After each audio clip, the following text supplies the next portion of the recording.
I don't give a shit. Okay? I'm sorry. Now listen up. You cannot let a fear of failure or a fear of comparison or a fear of judgment stop you from doing what's going to make you great. You cannot succeed without this risk of failure. You cannot have a voice without the risk of criticism. And you cannot love without the risk of loss. You must go out and you must take these risks. Everything I'm truly proud of in this life has been a terrifying prospect to me. From my first play, to hosting Saturday Night Live, to getting married, to being a father, to speaking to you today. None of it comes easy. And people will tell you to do what makes you happy, but a lot of this has been hard work. And I'm not always happy. And I don't think you should do just what makes you happy. I think you should do what makes you great. Do what's uncomfortable and scary and hard, but pays off in the long run. Be willing to fail. Let yourself fail. Fail in the way, in the place where you would want to fail. Fail, pick yourself up, and fail again. Because without this struggle, what is your success anyway? Look, as best we know it, we have one life.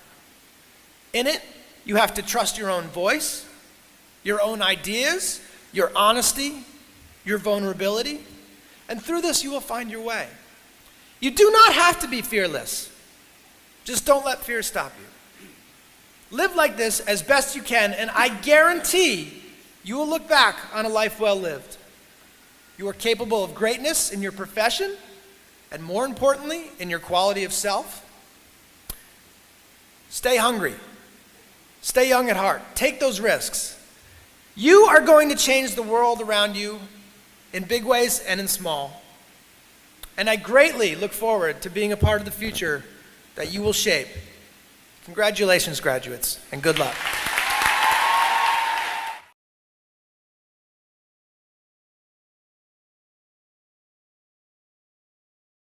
I moved to California with $700 in my pocket and my toddler. And I have to fight the good fight because people are telling me, I can't, you can't do this, you can't. Are you crazy? You're moving to California with your son, you'll never make it. I was 26 when I decided to come here. There's the age thing. Oh, you're too old. If you listen to people and if you allow people to project their fears onto you, you won't live. What if I believed those people who told me that when I became pregnant in college that I wouldn't finish? I walked across that stage with my son on my hip and I collected my degree, my diploma. I didn't hear the naysayers when they were like, you're too old to go to California. If you don't hit by 25, you're not gonna make it. I will be 46 this year. I am just touching the surface. I am just getting started. I wasn't born with a silver spoon in my mouth, you know. I had a passion, I had a dream, and I dived in and I went for my dream. And it all starts with you. You know, you're the temple and you have control. You're in a bad situation, it's up to you to get out of it. You can't give another human the responsibility of your happiness.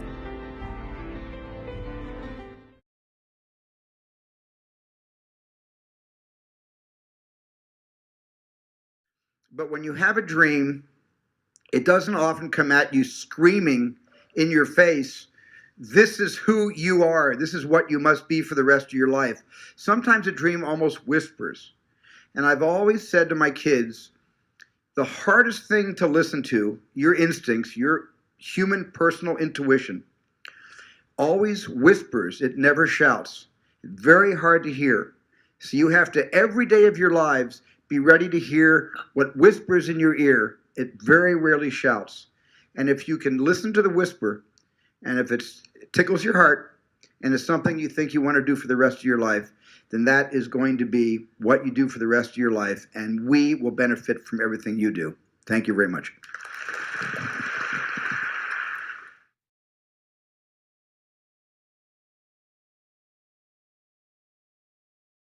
There's something I want to tell you about the stress and how we have to look at stress, okay?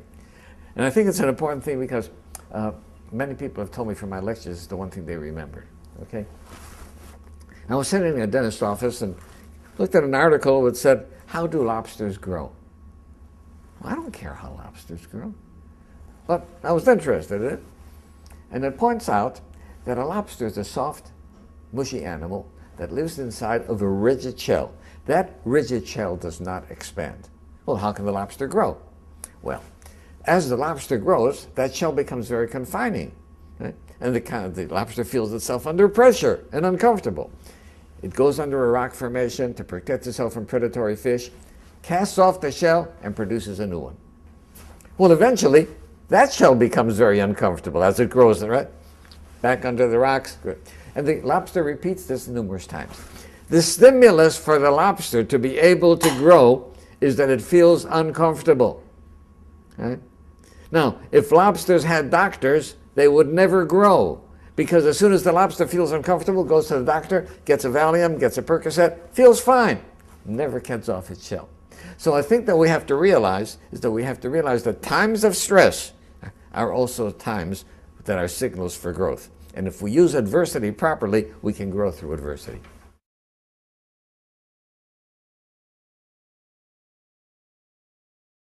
Your need for acceptance can make you invisible in this world. Like many of you, I was concerned about going out into the world and doing something bigger than myself, until someone smarter than myself made me realize that there is nothing bigger than myself. Don't let anything stand in the way of the light that shines through this form. Risk being seen in all of your glory. Our eyes are not viewers, they are also projectors that are running a second story over the picture that we see in front of us all the time. Fear is writing that script, and the working title is, I'll Never Be Enough. Spend your whole life imagining ghosts, worrying about the pathway to the future, but all there will ever be is what's happening here, and the decisions we make in this moment, which are based in either love or fear. So many of us choose our path out of fear disguised as practicality. What we really want seems impossibly out of reach and ridiculous to expect, so we never dare to ask the universe for it. I'm saying, I'm the proof that you can ask the universe for it. I realized one night in LA that the purpose of my life had always been to free people from concern, just like my dad.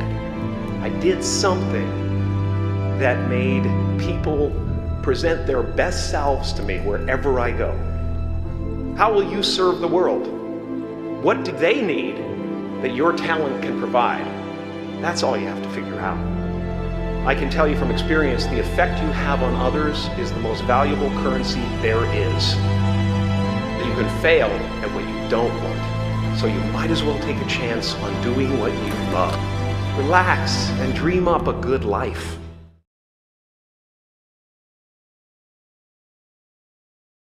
Reggie Jackson struck out 2,600 times in his career, the most in the history of baseball. But you don't hear about the strikeouts. People remember the home runs. Fall forward. Thomas Edison conducted 1,000 failed experiments. Did you know that? I didn't know that. Because the 1,001st was the light bulb. Fall forward. Every failed experiment is one step closer to success. I found that nothing in life is worthwhile unless you take risks. Nothing. Nelson Mandela said, "There is no passion to be found playing small and settling for a life that's less than the one you're capable of living." If I'm going to fall, I don't want to fall back on anything except my faith. I want to fall forward. I figure at least this way I'll see what I'm going to hit. You will fail at some point in your life. Accept it. You will lose. You will embarrass yourself. You will suck at something. There's no doubt about it. And I know that's probably not a traditional message for a graduation ceremony, but hey, I'm telling you, embrace it, because it's inevitable. And I should know. But here's the thing. I didn't quit. I didn't fall back. I walked out of there to prepare for the next audition, and the next audition, and the next audition. I prayed. I prayed. And I prayed. But I continued to fail, and fail, and fail. But it didn't matter, because you know what? There's an old saying, you hang around the barbershop long enough, sooner or later you're going to get a haircut. So you will catch a break, and I did catch a break. If you don't fail, you're not even trying. I'll say it again. If you don't fail, you're not even trying. My wife told me this great expression. To get something you never had, you have to do something you never did. Never be discouraged. Never hold back. Give everything you got. And when you fall throughout life, and maybe even tonight after a few many glasses of champagne, remember this: fall forward.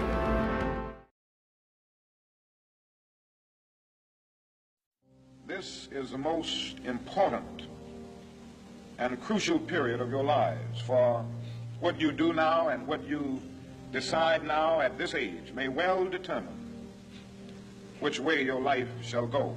And the question is whether you have a proper, a solid, and a sound blueprint. And I want to suggest some of the things that should be in your life's blueprint. Number one in your life's blueprint should be a deep belief in your own dignity, your own worth, and your own somebodyness. Don't allow anybody to make you feel that you are nobody. Always feel that you count. Always feel that you have worth. And always feel that your life has ultimate significance. Secondly, in your life's blueprint, you must have, as a basic principle, the determination to achieve excellence in your various fields of endeavor. You're going to be deciding as the days and the years unfold what you will do in life, what your life's work will be. Once you discover what it will be, set out to do it, and to do it well. Be a bush if you can't be a tree. If you can't be a highway, just be a trail. If you can't be the sun, be a star. For it isn't by size that you win or you fail. Be the best of whatever you are. Finally, in your life's blueprint must be a commitment to the eternal principles of beauty, love, and justice. Well, life for none of us has been a crystal staff, but we must keep moving. We must keep going. If you can't fly, run. If you can't run, walk. If you can't walk, crawl, but by all means, keep moving.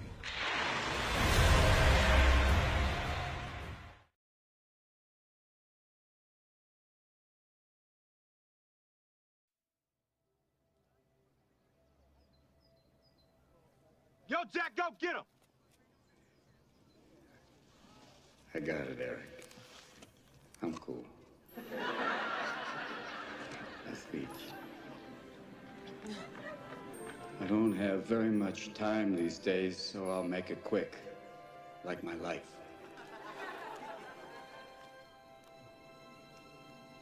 You know, as we come to the end of this phase of our life, we find ourselves trying to remember the good times.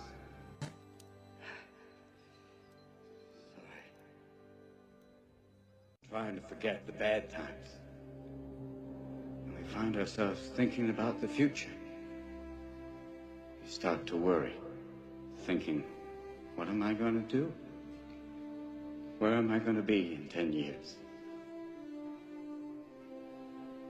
But I say to you, hey, look at me. Please, don't worry so much. Because in the end, none of us have very long on this earth. Life is fleeting. And if you're ever distressed, cast your eyes to the summer sky, when the stars are strung across the velvety night, and when a shooting star streaks through the blackness, turning night into day. Make a wish. think of me. And make your life spectacular. I know I did.